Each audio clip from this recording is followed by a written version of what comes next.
함께 보겠습니다. 사도행전 5장입니다.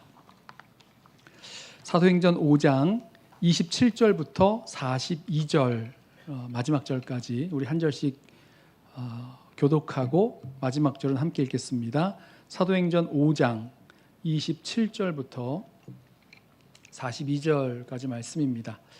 제가 먼저 읽습니다.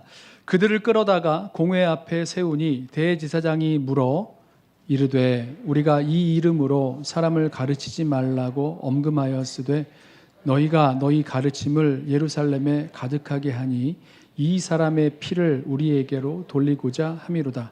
베드로와 사도들이 대답하여 이르되 사람보다 하나님께 순종하는 것이 마땅하니라. 너희가 나무에 달아 죽인 예수를 우리 조상의 하나님이 살리시고 이스라엘에게 회개함과 죄사함을 주시려고 그를 오른손으로 높이사 임금과 구주로 삼으셨느니라. 우리는 이 일의 증인이요 하나님이 자기에게 순종하는 사람들에게 주신 성령도 그러하니라 하더라. 그들이 듣고 크게 노하여 사도들을 없이 하고자 할세 바리새인 가말리엘은 율법 교사로 모든 백성에게 존경을 받는 자라. 공회 중에 일어나 명하여 사도들을 잠깐 밖에 나가게 하고 말하되 이스라엘 사람들아 너희가 이 사람들에게 대하여 어떻게 하려는지 조심하라. 이전에 드다가 일어나 스스로 선전하며 사람이 약 400명이나 따르더니 그가 죽임을 당하며 따르던 모든 사람들이 흩어져 없어졌고 그 후 호적할 때에 갈릴리의 유다가 일어나 백성을 꾀어 따르게 하다가 그도 망한즉 따르던 모든 사람들이 흩어졌느니라. 이제 내가 너희에게 말하노니 이 사람들을 상관하지 말고 버려두라.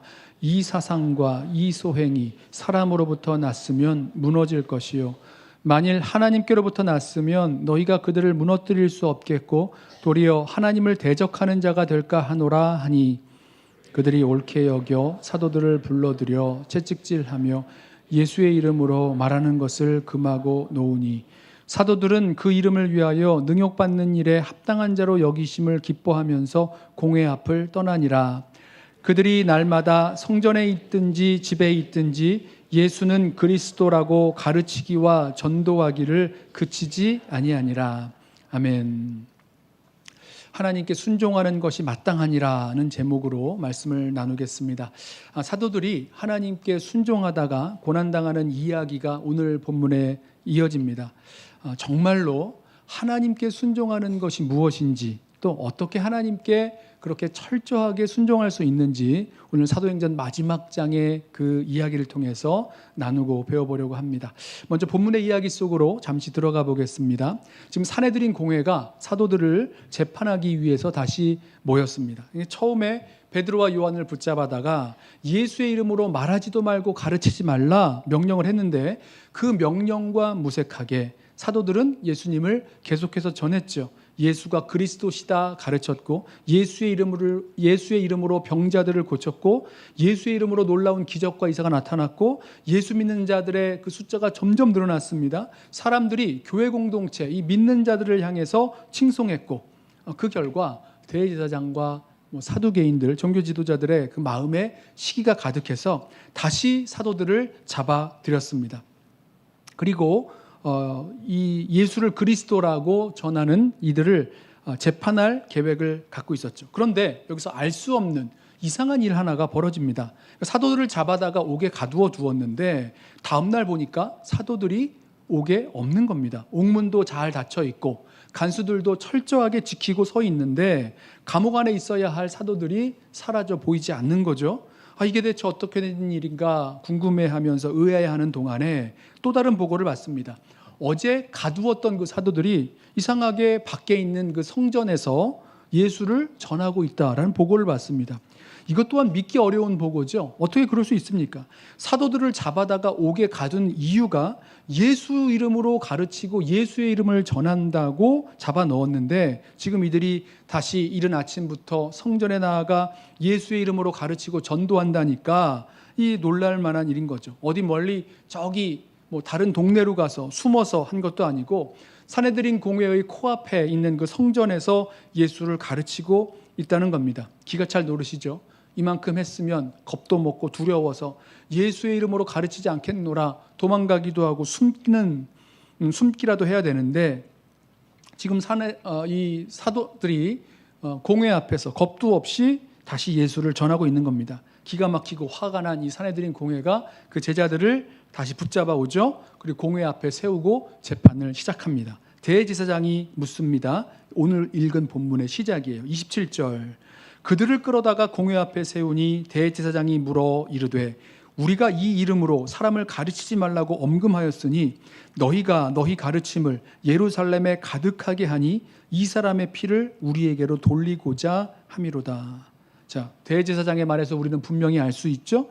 예루살렘에 예수가 그리스도라는 그 가르침이 얼마나 많이 퍼졌는지 가득하게 되었다는 겁니다. 여러분, 우리 기억하시죠? 믿는 자의 수가 얼마나 많아졌습니까? 3,000명이 예수를 믿었고, 그 다음에 5,000명이 예수를 믿었고, 그 이후에도 더 많은 사람이 예수를 믿었다고 하니까 대제사장과 공회원들의 그 피부에 느껴질 정도로 예수 믿는 사람들의 수가 예루살렘에 가득하게 된 거죠. 예수 믿는 사람들이 많아질수록 두려워지는 것은 정말 예수가 그리스도 메시아시라면 이 예수를 십자가에 못 박아 죽게 만든 그 죄를 대제사장과 공회가 감당해야 되는 겁니다. 그래서 사도들에게 예수의 이름으로 가르치지 말라, 전하지 말라 엄금해 온 거죠. 자, 그런데 이에 대한 베드로와 사도들의 대답을 들어보십시오. 29절입니다. 베드로와 사도들이 대답하여 이르되 사람보다 하나님께 순종하는 것이 마땅하니라. 아멘. 하나님께 순종하는 것이 마땅하니라. 지금 산헤드린 공회가 이 사도들에게 예수님을 전하지 말라고 한 그 명령 알고 있습니다. 그러나 하나님께서 우리에게 주신 그 명령이 있기에 우리는 하나님께 순종하는 것이 당연하다, 마땅하다 이렇게 증거하는 거죠. 여기서 순종으로 번역된 낱말은요, 신약 성경에 많이 나오는 말은 아닙니다. 한 4번 정도 나오는데요. 이 말은 온전한 순종, 온전한 복종을 의미하는 말입니다.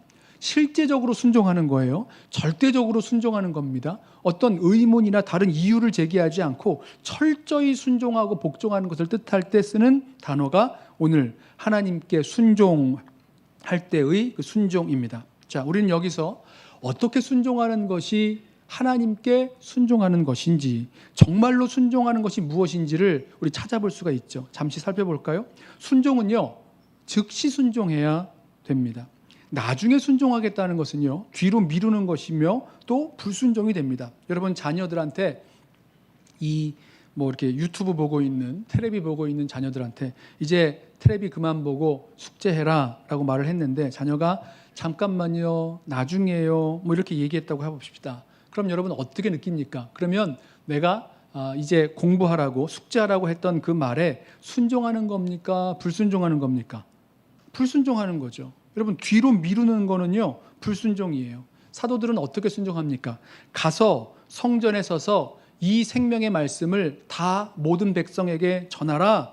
그 말씀을 듣고 즉시 순종합니다. 그래서 그 새벽에 성전으로 가서 말씀을 전했다는 거예요. 이것이 진짜 순종, 철저한 순종의 모습입니다. 여러분, 저와 여러분의 마음에 하나님께서 말씀을 주시고 순종하기를 원하시는 그런 말씀이 있는데 우리 마음을 이렇게 치는 거죠. 그렇지, 내가 여기에 순종해야지. 내가 백투스쿨 새벽기도회에 나와야지. 부흥사경회에 나와야지. 이런 마음을 주시는데 너무 졸리니까 내일, 다음에, 모레, 다음 기회에 이렇게 차일피일 미루게 된다면요, 이것은 바로 불순종이 되는 겁니다. 여러분, 순종은 즉시 순종해야 순종이 되는 거예요. 즉시 순종해야 할 이유가 있기에 하나님께서 우리에게 그 말씀을 주시고 즉시 순종하라고 말씀하시는 거죠. 바로 즉시 순종할 수 있는 저와 여러분 되기를 바랍니다. 또 한 가지 순종은요, 100%의 순종을 말합니다. 내가 하고 싶은 것만, 할 수 있는 것만, 하기 쉬운 것만 하는 순종이 아니라 모든 것을 다 하는 것이 순종이죠. 사도들에게 성전으로 가라 하니까 사도들이 잠깐만요, 지금 산헤드린 공회가 모여 있는데 어떻게 성전으로 갑니까? 성전 말고 예루살렘 시장이나 예루살렘 어떤 마을로 가서 하겠습니다. 이렇게 하지 않아요. 100% 그대로 순종합니다. 성전에 서서라고 말씀하니까 성전으로 가서 성전에 서서 가르칩니다. 어서 숨는 거 아니에요. 성전 한 모퉁이에 숨어서 가르치는 것 아니죠. 가서 생명의 말씀을 전하라 말씀하셨으니까 그 말씀 그대로 딴소리 하지 아니하고 생명의 주 예수 그리스도를 증거합니다. 지금 산헤드린 공회가 모이고 예루살렘 성전 그 경비대가 두 눈 시퍼렇게 뜨고 우리를 찾고 있는데 어떻게 합니까? 저희 다른 이야기 할게요. 뭐 로마 제국과 유다 사이에 그런 시국에 관한 이야기를 한다거나 율법에 대한 이야기를 한다거나 무슨 뭐 덕담이라도 만들어서 한다거나 여러 가지 다른 이야기 할 수 있는데 그게 아니라 생명의 말씀을 전하라 말씀하셨기에 예수 그리스도를 전하는 그 일에 그대로 순종합니다. 100% 순종하는 것, 이것이야말로 진정한 순종, 철저한 순종인 거죠. 여러분, 우리 마음에 이건 순종할 상황이 안 돼, 너무너무 어려워, 위험해 보여 등등 여러 가지 이유를 들어서 순종하지 못하고 미루어 둔 것, 다른 것으로 대체하고 싶은 그런 마음이 들 때에 여러분, 그 아직 못다한 순종을 감당하는 것, 이것이 주님을 향한 진짜 순종, 철저한 순종이 되는 거죠. 한 가지 더 있어요. 순종의 우선순위는 하나님께 먼저 두는 것입니다. 우리는 분명히 이 세상을 살아갈 때에 순종해야 할 세상의 권세, 이 명령이 있습니다. 로마서 13장을 보시면 이렇게 말씀하죠. 각 사람은 위에 있는 권세들에게 복종하라. 권세는 하나님으로부터 나지 않음이 없나니 모든 권세는 다 하나님께서 정하신 바라. 그러므로 권세를 거스르는 자는 하나님의 명을 거스름이니 거스르는 자들은 심판을 자취하리라. 그러니까 세상의 국가와 사회의 이 권세 앞에서, 그 법 앞에서 순종해야 될 것을 말씀하고 있습니다. 그러니까 기본적인 하나님의 그 공의와 그 다스림의 그 역사가 이 세상의 권세 가운데에서도 일어난다는 거죠. 그래서 분명히 세상의 권세에도 순종해야 됩니다. 그런데 하나님의 뜻, 하나님의 공의와 세상의 그 다스림 앞에서 이거 서로 상반될 때는 어떻게 해야 됩니까? 우리 그리스도인의 순종의 우선순위는 세상이 아니라 하나님께 먼저 있는 거죠. 하나님께 순종하기 위해서 세상에 불순종할 수 있다는 겁니다. 하나님 뜻에 어긋나면서까지 세상의 권위에 순종할 수 있는 것은 아니죠. 순종은 사람보다 먼저 하나님께 하는 거죠. 순종의 우선순위는 늘 절대적으로 하나님께 있는 것입니다. 세 가지 말씀드렸어요. 즉시 순종, 전부 순종, 하나님께 먼저 순종. 자, 이것이 하나님을 향한 온전한 순종의 모습이었는데요. 자, 우리 그리고 이렇게 해야 된다는 것 알고 있죠. 뭐 제가 처음 말씀드린 건 아니고요. 이미 아시는 그런 순종의 모습인데 문제는 이게 잘 안 되는 게 문제입니다. 제자들과 사도들 어떻게 이와 같이 철저한 순종을 할 수 있었을까? 어디에서 이 철저한 순종이 가능했을까? 몇 가지 그 원동력을 우리 말씀 속에서 조금 더 찾아보려고 하는데요. 먼저는 순종해야 할 말씀이 분명해야 순종하는 겁니다. 우리 지난주에 말씀 나누었듯이 사도들이 옥에 갇혔을 때에 천사가 찾아와서 사도들을 옥에서 끌어내면서 했던 주님의 말씀, 주님의 명령이 분명했어요. 20절 말씀이죠. 가서 성전에 서서 이 생명의 말씀을 다 백성에게 전하라, 말하라. 자, 사도들은 이 분명한 명령, 이 분명한 말씀에 철저히 순종한 겁니다. 순종할 말씀이 분명해야지만, 그리고 분명하면 분명할수록 더 철저하게 순종할 수 있는 거죠. 순종을 위한 전제 조건, 하나님이 나에게, 우리 가정에, 또 우리 교회 공동체에게 주신 그 말씀이, 그 명령이 분명할 때만 이 철저한 순종을 감당할 수 있는 거죠. 가서 생명의 말씀, 예수를 전하라 말씀하시니까 이 사도들이요, 이 공회 앞에 섰을 때에도 자신을 변호하거나 변명하지 않고 예수님을 전합니다. 30절 보세요. 너희가 나무에 달아 죽인 예수를 우리 조상의 하나님께서 살리셨다. 31절 이스라엘에게 회개함과 제사함을 주시려고 그를 오른손으로 높이셨다. 임금과 구주로 삼으셨다. 32절 우리는 이 일의 증인이요 하나님이 자기에게 순종하는 자들에게 주신 성령도 증인이시다 말씀합니다. 그러니까 예수를 전하다가 붙잡혀 왔어요. 전하지 말라 그랬는데 전하다가 붙잡혀 왔는데 그것 때문에 고생하고 있는데 다시 예수의 복음을 전하는 겁니다. 예수님을 전하는 거예요. 자, 복음의 내용이 반복되고 있는 거 보이세요? 2장에서 오순절 성령 강림으로 설교할 때도 이렇게 예수를 그리스도라 증거했죠. 3장에서 나면서부터 안진뱅이 된 사람을 일으켰을 때도 이렇게 예수를 증거했습니다. 4장에서 처음 베드로와 요한이 산헤드린 공회에 잡혀 들어갔을 때에도 이렇게 예수를 증거했어요. 그리고 5장에서 다시 두 번째 산헤드린 공회에 붙잡혀 왔을 때에도 다시 예수를 전합니다. 왜 그러죠? 왜 그렇죠? 순종해야 할 말씀이 아주 분명하기 때문에 그렇습니다. 예루살렘과 유다와 사마리아와 땅끝까지 이르러 내 증인이 되리라. 주님 주신 말씀 사명 분명했고요. 이 생명의 말씀을 모든 백성에게 전하라. 주님의 명령이 너무너무나 분명해서였습니다. 그래서 예수를 전하다가 잡혀왔음에도 불구하고 다시 그 예수를 전하는 겁니다. 순종해야 할 말씀이 분명하니까 철저한 순종, 온전한 순종 가능하게 되는 거죠. 또 한 가지, 순종하는 자를 하나님께서 도우신다라는 그 믿음이 필요합니다.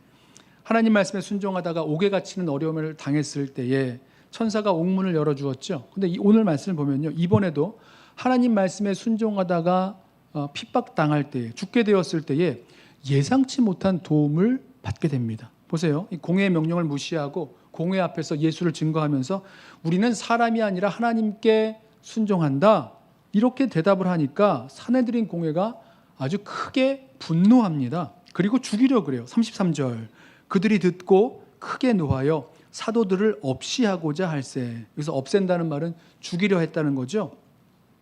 사도들이 담대하게 하나님의 말씀에 순종한 건 좋은데 지금 그 순종 때문에 죽을 위험에 처하게 된 거예요. 어쩌면 사도들이 이렇게 되리라고 예상하고 있었는지도 모르겠습니다. 예수님 말씀하셨죠. 마태복음 10장 17절에 사람들을 삼가라. 그들이 너희를 공회에 넘겨주겠고 그들의 회당에서 채찍질하리라. 또 너희가 나로 말미암아 총독들과 임금들 앞에 끌려가리니 이는 그들과 이방인들에게 증거가 되게 하려 하심이라. 그러니까 정말로 공회에 넘겨졌죠. 그리고 후에 보면 채찍질 당합니다. 동시에 예수님을 증언하게 되는 거죠. 예수님 말씀대로 다 됐어요. 그러면서 예수님 뭐라고 말씀하셨냐면 10장 19절에 마태복음입니다. 너희를 넘겨줄 때에 어떻게 또는 무엇을 말할까 염려하지 말라. 그때에 너희에게 할 말을 주시리니 말하는 이는 너희가 아니라 너희 속에서 말씀하시는 이 곧 너희 아버지의 성령이시니라. 지금 사도들이 그렇게 공회에 다시 또 붙들려 갔을 때 성령께서 생각나게 하시고 말씀하게 하시는 그 말씀을 그대로 순종해서 전했다는 거죠. 상황이나 형편을 고려하면 이 말 또 하면 안 되는 겁니다. 이 말 또 했다가 또 어려움 당하고 고난 당하는 거예요. 그러나 성령께서 그 심령 가운데 주시는 그 말씀, 또 주신 그 명령이 분명하니까 성령에 순종해서 한 말이죠. 그러다가 죽을 위험에 처하게 된 겁니다. 그런데 이때 공회에서 가말리엘이라는 랍비가, 존경받는 랍비가 발언을 하게 됩니다. 의외의 상황이 펼쳐지는 거죠. 이 사도들을 변호하고 보호하는 그 상황이 펼쳐집니다. 이건 하나님의 보호하심의 그런 섭리라고밖에 얘기할 수가 없겠어요. 가말리엘이 사도들을 이 재판장 밖으로 나가게 하고 산헤드린 공회에 자신의 의견을 전합니다. 지금 공회가 내리려는 결정, 사도들을 없애려는, 죽이려는 이 결정 정말로 조심스럽게 내려야 한다라고 설명합니다. 역사적인 예가 있는데 예전에 드다라는 사람이 있었는데 이 사람이 일어나서 400명이나 되는 사람들이 따랐지만 드다가 죽임을 당했을 때에 이 모든 사람이 다 흩어지고 말았다. 아무도 찾을 수가 없게 되었다. 또 갈릴리에 유다라는 사람이 일어났을 때도 많은 백성이 그를 따랐지만 그가 망한 후에는 사람들이 다 흩어져 버리고 말았다. 그러니 이러한 역사적인 선례로 보아서 이 예수를 따르는 무리도 예수도 죽었고 또 이런 어려움 당하면 분명히 다 흩어질 수 있을 것이다. 이런 설명인 거죠. 단 이 사람이 하나님께로부터 났다면 얘기가 달라집니다. 예수가 하나님께로부터 났고 예수를 따르는 예수의 제자들의 무리도 하나님으로부터 났다면 그의 죽음 이후에도 이 무리를 다 흩어지게 할 수 없다라는 거죠. 그럴 수 없다는 겁니다. 만약에 하나님으로부터 이 사람들이 났는데 우리 산헤드린 공회가 이 사람들을 죽이겠다고 결정을 내버리면 하나님을 위한다는 이름으로 오히려 하나님을 대적하는 꼴이 되는 거니까 그렇게 하면 안 되지 않느냐는 거예요. 사람에게 났다면 예수가 죽었으니 자연히 흩어질 테니까 그냥 놔둡시다. 하나님에게서 났다면 이 사람을 죽이는 것이 하나님을 대적하는 것이 되니 그냥 놔둡시다. 자, 이 설명을 듣고 산헤드린 공회가 마음을 바꿉니다. 그래, 랍비 가말리엘의 말이 옳다라고 생각을 하고 이제 사도들을 풀어주게 되죠. 사도들이 지금 죽게 된 상황이었어요. 사도들을 죽이려고 했는데 바리새파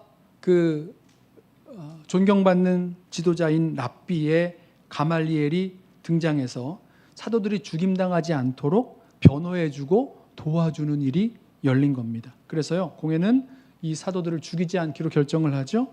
다시는 예수의 이름으로 말하지도 말고 전하지도 말라 엄하게 명령을 하고 채찍질하여 놓아주기로 결정을 합니다. 자, 예상치 못한 가말리엘이 등장을 해서 사도들을 변호하게 되었고요. 사도들을 죽이려고 했던 공회의 결정을 막아주었습니다. 왜 이런 일이 벌어졌느냐는 겁니다. 왜죠? 가말리엘은 분명히 몰랐을 거예요. 그러나 하나님께 순종하는 자들을 보호하시고 인도하시는 하나님의 섭리와 보호가 여기 임한 거죠. 사도들은 하나님께 순종했고 하나님은 순종하는 사도들을 계속해서 보호해 주셨습니다. 이 원리를 알면 고난과 핍박이 몰려올 때에, 어려운 일을 당했을 때에 두려워하지 않고 우리 의미 있는 순종, 온전한 순종할 수 있게 되는 것입니다. 한 가지 더요. 고난도 기뻐할 수 있을 때에 이 철저한 순종을 할 수 있습니다. 자, 공회가 사도들을 채찍질해서 풀어줬죠. 이 채찍질은 율법이 금하는 대로 40에 하나 감한 매 39번의 채찍질을 의미합니다. 채찍질 맞으면 아프겠죠. 네. 근데 아픈 정도가 아니라 죽을 정도, 죽기 직전만큼만 때리는 겁니다. 아주 아픈 채찍질이죠. 그런데 이 채찍에 맞고 풀려난 사도들의 반응이 놀라워요. 41절 보세요. 사도들은 그 이름을 위하여 능욕받는 일에 합당한 자로 여기심을 기뻐하면서 공회 앞을 떠나니라. 사도들이요, 예수의 이름을 위하여 능욕받는 것 때문에 기쁘게 여겼대요.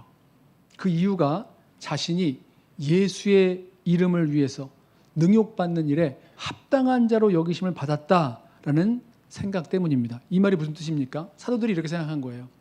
나 같은 사람을, 나같이 허물 많고 형편없는 자를 주님께서 복음의 통로로, 주님의 일의 도구로 사용해 주신다니, 그러다가 주님의 손에 쓰임받다가 이렇게 능욕까지 받게 되다니 너무 그 능욕받게 된 사실에 감사하고 감개무량하고 기뻤다는 뜻입니다. 이게 이해가 되세요? 세상적으로 볼 때는 기쁠 일이 정말 아니죠. 죽을 뻔했다가 간신히 풀려나면서 채찍에 엄청 맞고 풀려난 겁니다. 몸이 쑤시고 아프고 고통스러웠을 거예요. 그리고 이제 이 고통이 마지막으로 끝난 것도 아니라 이 상태로 가다가는 다시 또 이런 어려운 일을 당할 수 있는 겁니다. 이어지는 말씀 보세요. 42절. 그들이 날마다 성전에 있든지 집에 있든지 예수는 그리스도라고 가르치기와 전도하기를 그치지 아니하니라. 끝나지 않았어요. 그렇게 맞고도, 채찍에 맞고도 다시 예수를 전하고 가르칩니다. 하루 쉬지 않았어요. 날마다 가르쳤습니다. 집이든지 성전이든지, 성전에서 예수를 전하다가 잡혀 들어갔고 이 채찍에도 맞았는데 거기에서도 계속해서 복음을 전했습니다. 예수를 전했습니다. 왜죠? 이걸 기쁨이라고, 특권이라고, 예수의 이름을 위하여 능욕받는 그 일에 합당히 여기심 받는 나의 특권이요 기쁨이라고 여기기 때문입니다. 이상하죠? 주님 위해서 살다가 고난도 당하고 어려움 당하는데 그것을 기쁘게 여겼다는 거예요. 힘들고 어렵지 않은 거 아니죠? 분명히 힘듭니다. 어렵습니다. 아프고 고통스럽습니다만은 그 안에 주님의 일을 감당하는 자들이 경험하는 기쁨이 있다는 겁니다. 하나님께 순종하다가 당하는 고난 가운데에는 세상이 줄 수 없는 기쁨과 이 영광스러움, 그 담대함, 거기에 담겨 있는 거죠. 예수님께서 이렇게 말씀하셨어요. 나를 인하여, 마태복음 5장입니다. 나를 인하여 너희를 욕하고 핍박하고 거짓으로 너희를 거스려 모든 악한 말을 할 때는 너희에게 복이 있나니 기뻐하고 즐거워하라. 하늘에서 너희의 상이 큼이라 너희 전에 있던 선지자들을 이같이 핍박하였느니라. 핍박받을 때, 고통받을 때 그래도 기뻐하고 즐거워할 수 있다는 거죠. 이 기쁨을 누구도 빼앗아갈 수 없는 그런 기쁨입니다. 저는 이 사도들의 모습을 보면서 우리도 이렇게 어려운 일 당할 때, 주님의 일과 사명 감당하다가 또 주님 뜻에 순종하다가 어려운 일 당할 때 우리 끝까지 기뻐하면서 순종을 결단할 수 있게 되기를 원합니다.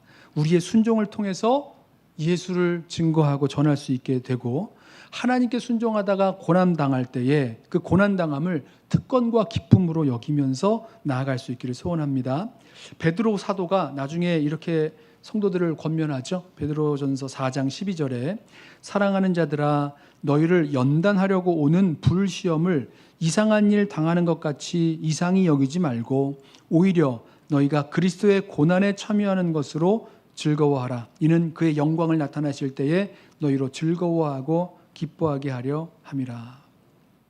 세상에서 성도로 살아갈 때에 또 하나님의 말씀에 순종하면서 살아갈 때에 그 거룩하게 살아가려고 하다가 고난당하게 될 텐데 이걸 너무 이상하게 여기지 말아라. 고난이 분명히 있다는 거예요. 고난은 당연히 있는 줄 알아라. 뿐만 아니라 그 고난 당하는 것을 오히려 기뻐하고 즐거워하라. 왜죠? 그리스도의 남은 고난에 동참하는 것. 그 고난당함으로 주님께서 하실 그 일에 쓰임받고 있기 때문입니다. 그것에 감사하고 기뻐하자는 거죠. 나 같은 걸 주님께서 쓰시다니, 내가 주님의 복음의 그 통로로 쓰임을 받다니, 그러면서 영광인 줄로 알고 기뻐하며 그 사명을 감당해 나가는 거죠. 자, 어떻게 이렇게 사도들이 변했을까? 베드로도 그렇고 사도들도 그렇고 참 많이 변했죠. 이 제자들 어땠습니까? 예수님 따라다니면서 어떻게든 높은 자리 차지하겠다고 다투다가 예수님께서 십자가에 못 박히실 때는 다 나 모른다고 도망갔던 제자들. 이 제자들이 이처럼 공회로부터 위협을 받고 핍박을 받고 그랬으면 벌써 도망갔을 텐데 정말 많이 변했어요. 투옥도 당하고 채찍질도 당하고 핍박도 받고 위협을 당하는데도 계속해서 그치지 아니하고 예수를 증거하는 그 사명을 감당합니다. 순종이죠. 순종하는 사람들로 놀랍게 변했습니다. 사랑하는 성도 여러분, 저와 여러분도 주님 따라 살아가는 그 일에 있어서 이와 같이 철저하게 주님 말씀에 순종하며 나아가기를 원합니다. 하나님께서 저와 여러분에게 또 우리 개인과 가정과 공동체 가운데 무엇을 원하시는지 분명한 순종의 말씀 우리들에게 주옵소서. 주님 말씀하시는 그것에 우리 온전히 순종하겠다고 그렇게 나아가기를 소원합니다. 그리고 하나님께 순종할 때 분명히 어려움과 고난 있겠지만 그 가운데서 하나님의 도우심이 있는 줄로 알고 믿고 담대히 순종하겠습니다. 그렇게 주님의 일에 동참하는 거죠. 그리스도의 남은 고난을 우리의 삶에 채워가며 주님의 복음을 위한 그 일에 함께 쓰임받는, 그리고 영광스럽게 그 고난과 순종에 동참하는 저와 여러분 되시기를 예수님의 이름으로 부탁하며 축원합니다. 기도하겠습니다.